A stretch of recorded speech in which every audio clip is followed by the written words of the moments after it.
Hello everyone, welcome back. In today's video, we are going to work on a coding exercise that is checking to see if someone is eligible to vote or not.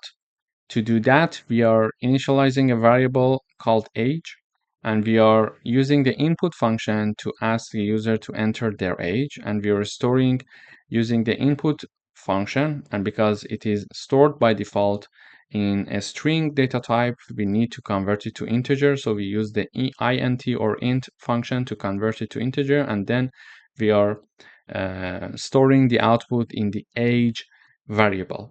Then the eligibility condition here is like this. So if the guy or the girl is older than or equal to 18 years old, they are eligible to vote. Otherwise, they're not eligible to vote. To check that, we are having the if condition, and then the condition is like this. So age, is it larger than or equal to 18? If this statement is true, we are going to print you are eligible to vote. And otherwise, meaning that the age of the person is lower than 18.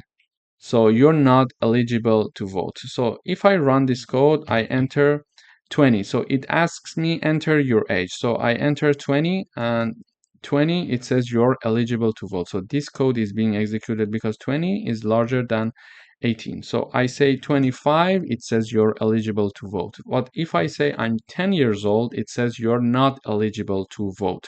Why? Because it checks to see my number 10, is it larger than 18? No, it's because this condition is not true, this statement is not true, it jumps to the else part, saying that, okay, this option is not true for you. If you're not falling in this range, therefore, you're not eligible to vote, and we are entering the else part. Thank you for watching.